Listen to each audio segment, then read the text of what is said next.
are you doing? And welcome. This is part 3 of how to correctly implement social media for selling. In this training, we're going to go over the third reality check. We've already talked about 2 of them. And this third one is producers that leverage the 80-20 rule of social selling are consistently growing their book using the least amount of effort. About 15 years ago, I really started applying the 80-20 rule to social media. If you're not familiar with the 80-20 rule or the Pareto principle, it states that for many events, roughly 80% of the effects come from 20% of the causes. And this is true in many, many things. I remember reading about gardening, and if you grow a garden, you grow pea plants. 20% of the pea plants will produce 80% of the pea pods. If you own your agency, if you're a principal, you probably know this is true for you. 20% of your producers produce 80% of your revenue. And as a producer, probably 20% of your clients are producing 80% of your revenue. It's this very interesting principle that applies to almost everything. And I recall thinking, how does this apply to social media? If I want to get a big return out of using social media for selling, what are the 20% of activities that I need to do to get that big return? And it was about this time that I also took my wife to Europe. We went to Italy and France and England.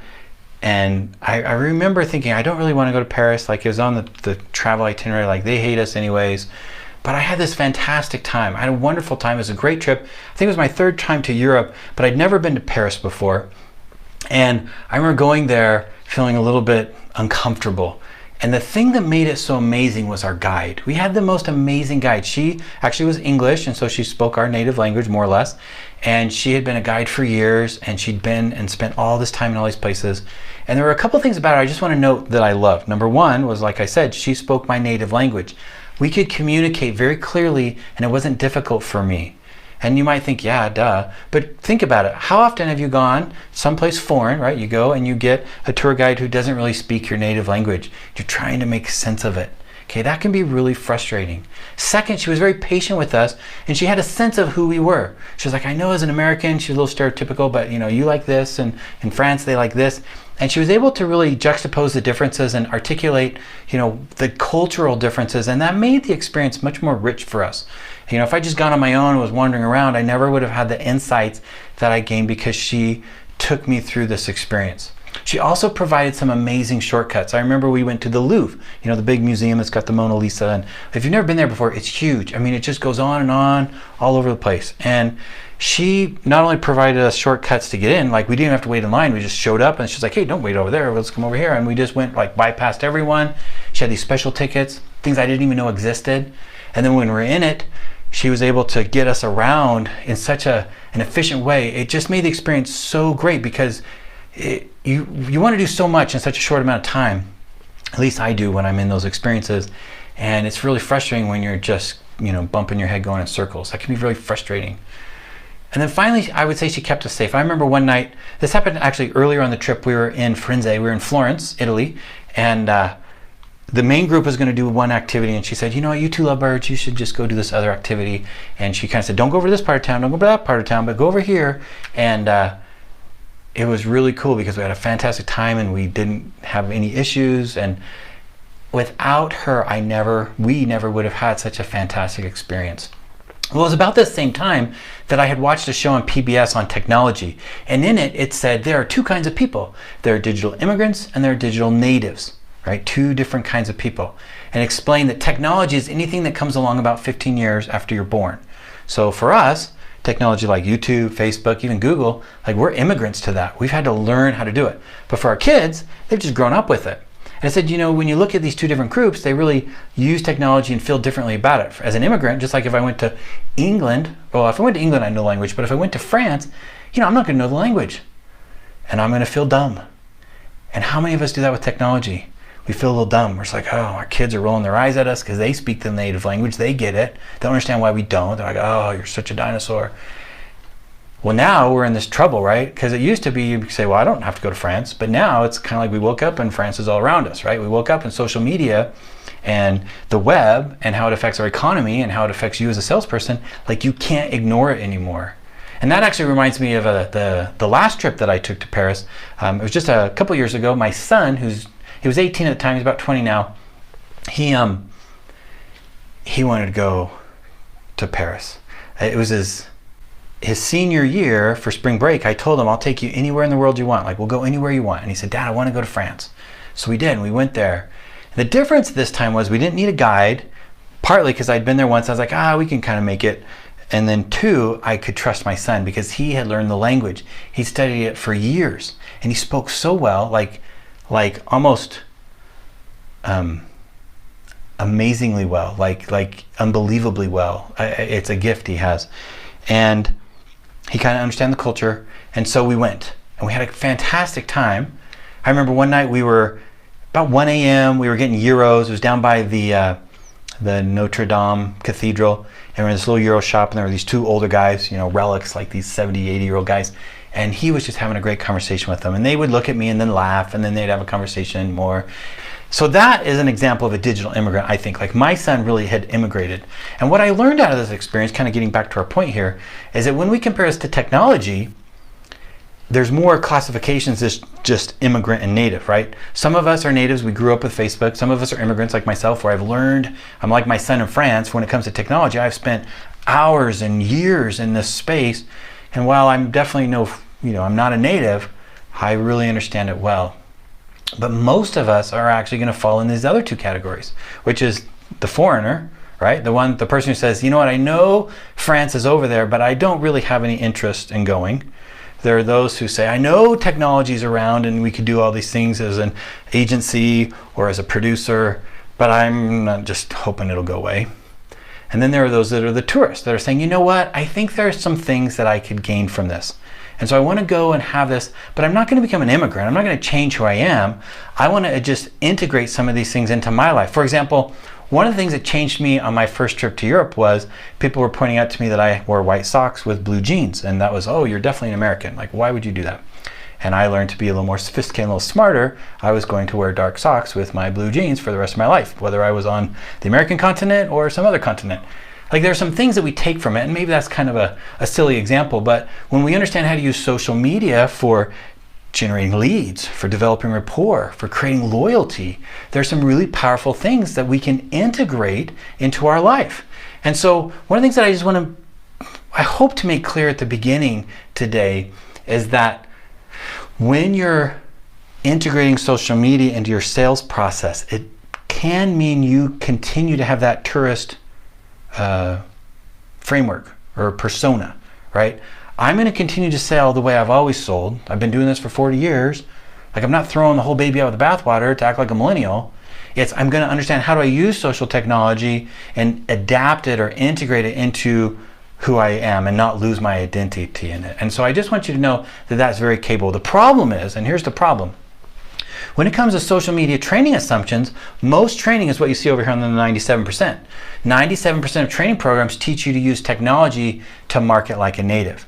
So they're going to try to get you to act like a native. Now, the reason they do that is because most of them are natives, right? Most trainers are under 30, and that's the only world they've known, right? It's really hard to get someone who grew up in France to really appreciate the American persona in comparison to someone who has lived on both sides. The other problem with it is that most people treat social media just for marketing. Like, their target is marketing. It isn't beyond marketing to sales production. And so what I find where I sit, like if you're saying, what kind of trainer would Brett be if we brought him into our organization, is that I really focus on this right here, which is the 3% of training programs, or I say 3%. I've actually made up these numbers. I don't know where the numbers come from. The truth is, I've never met anyone else who actually approaches it like this. So it's probably like I'm the 0.001%. But I always know there's a few other people out there that are getting this stuff. But in the insurance industry, can we use training, or can I teach you how to integrate technology into your existing sales process? That really is like the lens by which everything gets focused on. And so what I'm telling you this for partly is because I want you to know exactly what you're getting into the more you spend time with me. But also I want you to know that if you are saying, I don't need another marketing program, or I don't want to act like a native, then I think what I have to offer you will be very refreshing. Because I know you're a sales producer, I know you're an immigrant, and so we are going to spend the 80-20, right? What's the 20% of activities that you can integrate that are going to allow you to be successful in this space without acting like a millennial and giving up your identity? Everyone is a genius, but if you judge a fish by its ability to climb a tree, it will live its whole life believing it's stupid. And unfortunately, when it comes to adapting social media, many of us find ourselves in this place because we're looking to our kids and we're asking for help and they're treating us like an idiot, like we're stupid. Okay, we're just immigrating, we're tourists, and that's okay. And there's a place for us. I guess that's what I really want to say. So let's jump into the 80-20 of social selling. What does that really mean? Well, let's start off by what it doesn't mean. Okay, the 80-20 rule, the activity that you need to integrate into your sales process as a producer does not require that you be on every social site. You don't have to do all these different things. You don't have to post 5 times a day on all these different sites, hoping that something's going to stick. You don't have to spend hours and hours online every single day.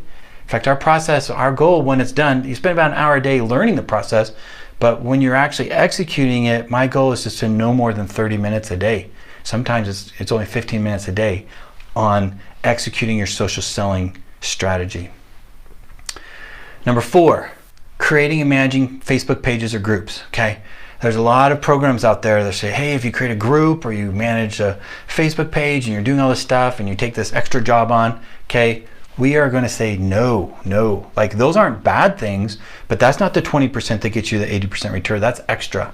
Okay, if you're an agency, then maybe you're going to have that for your agent, but as a producer, there's just a better way for you to use your time. And like I said before, we're not going to ask you to act like a millennial. You're not going to lose your identity. Your existing sales process can be amplified by social media, not replaced by social media. And that's very key to understand. So what is the 80-20? Well, it's really what we talked about yesterday. How do you serve your people? What you want to do is you want to be able to isolate who are your ideal clients, understand what are the moments of truth that they need to experience in their buyer's journey, and then you need to provide them with positive moments of truth that bind you to them as the best suitable, I would say, guide, right? Tour guide, just like that guide helped me through France. You can help them move forward, scale that using social media, and that's going to lead you to some great success. Okay, so the 80-20 of social selling really is this. It's just win your ideal client's 0 moments of truth. If that's the plaque on your wall, if that's the ultimate target is with every single one of my ideal clients, and that's going to take some time for you to understand who they are, but if you understand who they are, and you understand what these positive moments of truth are that they need to experience, then whether you're optimizing your profile, you're sharing content, you're engaging, those are all going to be steps you take that you consciously are helping them move towards that one goal. It's such a refreshing approach in comparison to what everyone else is doing. So how does this work? Well, to begin with, and there are some of you, I said yesterday, some of you guys won't need the extra help from me to lay this all out for you. Some of you guys say, I can do it on my own. This is really the instructions, okay? The instructions for being successful in this space. You have to ask yourself, who is your ideal client? You need to understand who they are. You need to understand what their moments of truth are. What are the answers that they need what are the questions they need answers to? And then finally, you need to understand why they would choose you. Why are you the one that should help them with that? What do you bring to the table? And if you can create a strategy around those 3 things, you're going to be very, very successful. So think about this. You've got a stimulus, you've got these moments of truth, trying to figure stuff out on the web, and we move forward. I want you to take off your shoes for a minute, and I want you to put on the shoes of your prospect, of your ideal client. Here they are, right? I got a small business, realize maybe I need site reliability, I don't know what to do. What are they looking for? What's the world from their perspective? 3 things. Number 1, I need some answers to some questions. I got some questions about this and this and this. I need to know the pathway from where I'm at here to where I want to be. What does that path look like? And I want someone to help me along that path. It's like, I knew I wanted to go to France. I knew I wanted to go to Europe. I want to have a good time. There were some certain things I wanted to do. But getting a tour guide who could take me by the hand and move me through that process efficiently was huge. It transformed the experience. Now, because many of you are experienced sales producers, meaning you're probably a digital immigrant, and you might be thinking, these young kids, these young producers, these millennials, they have such an advantage of me, right? They're natives. They understand this space. So I've got a little quiz question for you right here. I want to ask you, what can an experienced sales producer, digital immigrant, do better than a millennial or a digital native, like a young producer? Is it you can use social media better? Is it you can create real world connections better than them? Is it you can meet your clients' needs better? You can use your experience to sell? Or you know your insurance products? Like, which of these are the things that you think of, if you prioritize them, is the most impactful advantage that you have? Okay. Truth is, let's look at D. You can use your experience to sell. Okay, think about this. Because of your experience, you're not afraid to meet or to talk to people. You're just great at building rapport, right? You come to an event, start talking to people, feel very, very comfortable. Because of the time you spend in the space, you understand the buyer's journey. You understand your buyer, you understand their needs, you understand the hiccups, right? You can sit down with someone and say, oh, every time I write this kind of solution, I know this, they're gonna have this question, this question, this question, like you know it. And beyond that, you have significant life experience that you also can bring to the table. So think about this. The prospects, they need answers, they need a path, they need a trustworthy guide. What do you bring to the table? You have answers. You've got shortcuts. You've got a life of experience. You are a trustworthy guide. And that's very powerful. So don't let the obstacles of learning how to use something that feels a little foreign get in the way. Now, of course, if you're a millennial and you're watching this, right, you're a young producer and you're saying, hey, I understand this technology stuff. What are you realizing now? Hopefully you're realizing, you know what? I need to really, really focus on either teaming up with someone who has experience, let them be, the experience, and I will handle that part, or work really, really hard to make sure you have your substance in place, that you understand your buyer, you know what their path is, you've got experiences you can use, because all that stuff is what you're going to be sharing on the web over time that's going to leave that prospect saying, you know what, this is someone that can really help me, because they want that guide. They want someone to help them to get from where they are to where they don't. Speaking of experience, I'll just wrap this up with a little anecdotal story from the life of Picasso. A woman asked Picasso for a napkin on which she's been doodling. Picasso says it will cost 40,000 francs. But it only took 10 minutes, she says. Madame, he replies, it took me 40 years. We have so much experience. My hope is that you don't sell yourself short. We are going online to get answers to our questions. There is no one in a better position than you to share your experience. And so the training that I have is to be able to show you how to make transparent what you bring to the table. So just to wrap this up, what can experienced sales producers or digital immigrants do better than millennials? You can use your experience to sell. Reality check number 1. We use the mobile web and social media to shop and get answers to our questions. Producers must correctly implement a social media selling strategy to remain competitive in today's marketplace. Reality check number 2.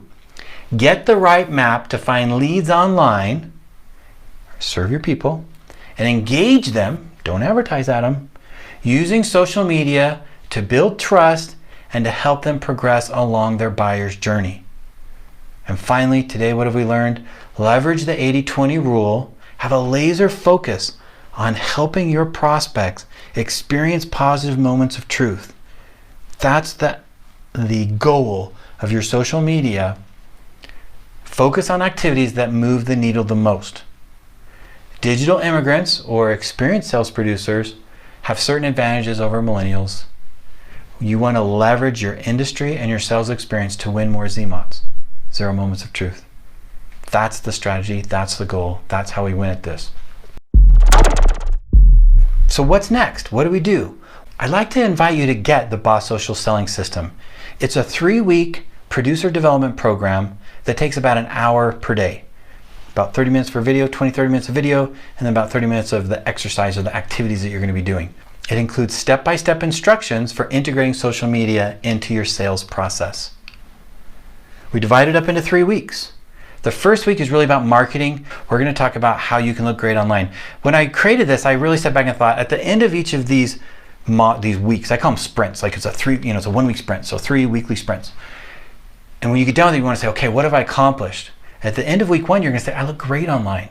You're going to be able to go from saying, I don't know how I look online, to I look great. I know when a prospect checks me out, it's a positive moment of truth. I look great. And so we're going to show you how to market yourself using social media. Okay, the days you can see right here, we explain. How do you look right now? What does good look like? What's your goal? Spend a couple days just optimizing your social media, adding calls to action to the content, but also to images. So it's more efficient and it's more effective. Okay, that's what you learned the first week. Second week, we're going to take you through the process of actually attracting your ideal clients. Okay, so like for week 1, it's kind of like putting on a good suit. Week 2 is like going out, going to the party. People are noticing you. So week 2 is all about saying, how do I identify and attract my ideal client or specific kinds of prospects using social media? We got to find out what your unique selling proposition, your USP is. What are what we call them, your superpowers? Like, why do people love working with you? How can we make that transparent on the web? How can we attract your ideal client by understanding what makes them tick? How can we map out their journey? One of the things that I've got for you is a template that's going to show you how to create content that binds you as the guide, answers their questions, and takes them along this process. And it's just a fantastic week. It's so cool. I'm really excited about the time I've spent in the past working with producers doing this and seeing this epiphany occur where you realize, oh my gosh, this is so much easier than I thought, and it just makes sense. And then finally, in the third week, I am social selling. By the time this week's over, you're going to say, I am social selling. I'm selling on social media. So how do you sell using social media? This week, we're going to get into how to develop leads, and I've got a leads generation tool for you. We're going to talk about how to get more referrals using our referral generation tool. We're going to show you how to create engagement using the Boss Social engagement tool. I'm going to give you a whole bunch of ways to be able to find high engaging content to save you time. How to scale your sales conversations. A lot of conversations start as social. How do you tip them over in the direction of sales? How do you scale that? How do you take it offline? The final component of the Boss Social selling system is an execution tool. It's a planning tool. And so what you're going to do is you're going to say, okay, these are my objectives, and you're going to map out your week. And you're going to figure out how much time you want to spend, what are the things you need to accomplish. So when it comes time, right, the alarm on your calendar dings, and if time to do social selling, you're going to look down and you know exactly, like precisely what you need to do. It takes all the guesswork out of this entire thing. It's an execution system. So this is a really cool program, and I'm really excited about it. It's built with all this training. One of the things I want you guys to know is that beyond just the video trainings and the worksheets, there's more. I've got a bonus for you, and it's the video walkthroughs. I know that some of you guys are going to say, Brett, if you explain to me you need to do X on LinkedIn, then you have enough experience, you're just going to go do it. But others are going to say, I haven't used LinkedIn that very much, and so I've created some video walkthroughs where I will take you step by step through each component that you need to do. So I show you exactly what you need to do. It also includes step-by-step workbooks. And I've also aggregated some time-saving apps and tools that I'll introduce you to and give you access to that allows you to just do some remarkable things. Really cool stuff. So you've got that bonus. Now, up to this point, you're kind of working on this on your own. You watch the videos, you do it. What I've realized is I want to make myself available. Okay, at this price point, I can't come to your office, and because of COVID, that makes it hard too. So what we've done is we've created both a LinkedIn group and a Facebook group that's only for people who are part of this training experience. And so we can meet in there, and you can bring your questions. In fact, a lot of your assignments are going to take you in there to share epiphanies and to ask questions and to engage. One of the benefits of this training program is not just the information, it's the network of other bosses, as I call you guys, right? We're bosses of our social, that you can engage with others and build that rapport. And we've already seen some really cool relationships being developed on a working level to take advantage of and team up and do some cool stuff. So that's available, and I think most places charge like $50 to $100 a month for membership clubs, and I'm just gonna say it's priceless. I don't really know how to equate what the cost is for that. And then finally, I'm actually gonna make myself available on a regular basis via Zoom calls and Facebook Lives, and you guys have questions, and I'm gonna continue to take the answers to those questions that come up in the groups and that you send me and provide training for you guys beyond this core training. And this all is worth so much more than I'm putting up here, but I would say I think this is a pretty legitimate breakdown of what it is to get you all this stuff. So we're looking at $2,500 for you to be able to solve all of this space, right? What if you could solve the space? My question for you is this what you've been looking for? Right? Don't think about the price for a second. I want you to think about, okay, if I can actually get access to this and do these things and integrate it, how much better of a place are you going to be in when it comes to growing your business? Is this the solution you've been looking for?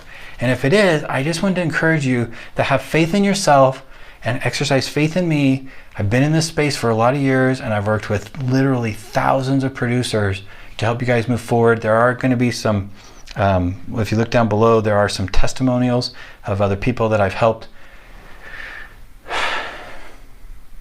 Let's do this. Is this what you've been looking for? I want to ask you, is this really the solution that you need? Is this going to help you get where you want to be? And if it is, what is the kind of return and growth on your business is that going to bring you? The truth is $2,500 is a drop in the bucket in comparison to the benefit that you can get from this. And so I want you to look at this as an investment and not a cost. The other thing I want to invite you guys to do is act right away. And so to do that, what I've done is I've dropped the price to $497 for the first 100 seats. $497 for the first 100 seats. I would encourage you to act right away. When those seats are gone, then so goes the price. Okay, I'm fully committed to helping you move forward. I wish I could be in your office. I would say when COVID's over, and if you have reason to want to invite me in, we can talk about that. But for the most part, my experience has been the cost per value. This is the best way that you can do it. Now, as I said before, some of you, maybe I've given you enough pieces that you can run after this and just go after it. And I would say, knock yourself out. Go. Do anything you can. Move forward. Some of you are going to say, you know what? It would be so awesome if you just laid this out for me and saved me a lot of the hassle. Now is the time to take action. Move forward. Jump in. Join the group. Become a boss. We'd love to see you on the inside. I'm not going to lie to you. I had a really good job working for the Carrot. I got a great income, great benefits. I had a really fun job. I had a fantastic team. Some of the people I work with are friends for life. But there came a point where I recognized that the industry was not being served, that producers needed a guide to help them through this part of the evolution of how we sell and how we're using technology. And so with my heart, I'm fully invested in this, to the point that I have taken some serious risks, right? I've invested well over $100,000. I've quit my job. I'm putting all this stuff into this to be able to do everything I can to help you be successful. And I hope you know that I'm earnest in that.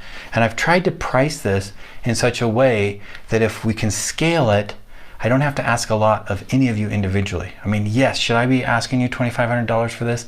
In a second. But my hope is by completely discounting this, you're going to be able to have enough into it that you're going to buy into it with enough money down that you're going to take it serious. You're going to move forward. Okay. If you don't think $500 is enough for you to take it serious, then you can pay me $1,000 or you can pay me $2,000. I'm happy to take your money. Thing is probably what you should do is just set it aside and use it for your kids to go to Disneyland. But in your mind, think about it like that. Like, I've made this commitment to do this. And those that have are really moving forward. So that brings us to the end of this training. Some of you guys have additional questions, and because of the webinars I've done on this with different groups, there's some questions that have come up over and over again. So I'd like to answer a couple of those, but if you're ready to go ahead down and you can get it today. So the first question is, I get this even though I've kind of talked about it, how much time will this take? This is a 3-week program, and it's only 1 hour per day. Okay. Some days you're going to get in 45 minutes. Some days might spread on a little longer. It kind of depends on your pace too. Some of it's research, some of it's going to be writing. So depending on your proficiency in those things, it could be a little longer, a little shorter. But effectively, this is made to integrate into your daily work schedule. Okay. Every day when you get the course, you get training 1, and the next day we open up training 2. So each day a new training opens. And so main thing I've done that is because you've got to work through it in a linear process to get the most out of it. Truthfully, I guess you could buy it, procrastinate for 3 weeks, and then just do it all on a weekend if you wanted to. But my experience has been, it's kind of like brushing your teeth, right? You can't brush your teeth 20 times on one week and think you're good for the month. It just takes a little bit of repetition every day that's going to get you where you want to be. Second question. Well, what if I don't use social media? You might be saying, Brett, this is really cool, but I'm telling you, right? This happened to me once in one of my classes. Someone came up to me afterwards. They're like, you're talking about digital immigrants. I don't even have, a visa. Like, I don't even have a passport. I can't even get out of the country. I've never been to this place before. That might be you. And so what do I have to tell you? I just want to reiterate what we talked about earlier today, that there are these different categories. And this training really assumes you're a tourist. It says, I want to go to France. I haven't really spent that much time there, or been there a little bit, but I'm not trying to live like a Frenchman. So it's assuming, you know what, this stuff, maybe I've been there a little bit, but I really want someone to show me the shortcuts and be able to utilize this to keep my existing identity intact. So if that's the case, if you're a foreigner and you're like, I never want to use social media, then obviously, yeah, you should never buy this. But as long as you want to integrate social media into your existing sales process, or understand the way millennials are doing it so you can decide how far you want to go, or the best hybrid between the two different approaches, then this gives you what you need. All right, next question. What if I avidly use social media? Maybe you're using a lot and saying, Brett, you know, you're talking a lot about these digital immigrants, but I'm a native. Can I really utilize this? My experience is for you, this is going to work as well. And it's also because of what we talked about earlier. 97% of training programs are about using technology to market. They're not even about sales. Where this is all about using this stuff in the process of selling. So if you are a marketer, then maybe this isn't for you. But if you're a salesperson or you run an agency and you've got to understand the sales process, then this is good and you can move forward. Great thing about it is you're going to be able to really move quickly through the technical part and focus on really the cool stuff, which is identifying your superpower and understanding the buyer's journey and understanding the content they need and really focusing on that part and not being hindered by the use of how do I create a blog post or how do I technically use some of these things. Now again, for the rest of you, I've got the follow-up tutorials and it all is in there. So you know, my whole goal is if you're lost, that's on me. So that's what the social network's all about. That's what our group in Facebook's about, is a chance for you to be able to say, hey Brett, it's moving along. Guess what? You lost me. So I say, okay, let's reel it back. And then those questions are what shape my weekly Q&A sessions with you guys to say, hey, we had some questions and so we're gonna dig deeper into some of these things. Some of you might say, okay, Brett, I like learning things, it's cool. Where do I go when this is done? Once I finish this 3-week training, then what? And so this is where I really want to tell you that the training includes a weekly planner. The whole thing is when it's done, you have made goals on what you want to accomplish. And then we have a planner that helps you set up your week. So when it comes time, like if on Tuesday at 1 o'clock, you're going to work on your social selling, it's not I wonder what I should do. You will have defined exactly what it is that you want to do. You'll understand why you're doing it. And when those objectives are met, each week when you're planning it out, if you've met some of those previous objectives, you can work on the next thing. So it all comes together. It's what you need, not just to get started, but it's got the weekly execution component of it. And I think that's one of the most brilliant things about it. One of the questions that I receive sometimes is, what if I already have a big book? You might say, you know, Brett, you're talking a lot about growing your business, but I already got a big book. Do I really need this? What we found is that when you've got a really big book, you want to keep that book big. You don't want, because of your lack of connection with your clients, you don't want them to get kind of lost to other people. And so using social media, all the things that we're talking about, especially the developing rapport and building loyalty with your existing clients, you will just kind of focus on that part a little bit more to have stronger relationships with your existing people so they would never leave you. All right, one more question. Do I provide individual coaching? Okay, right now, because of COVID and because of the amount of time it's taking me to support this program, I am not doing that. In the past when I've done that, it starts at about 10 grand, and I would like to think in the future I'm going to do that some more.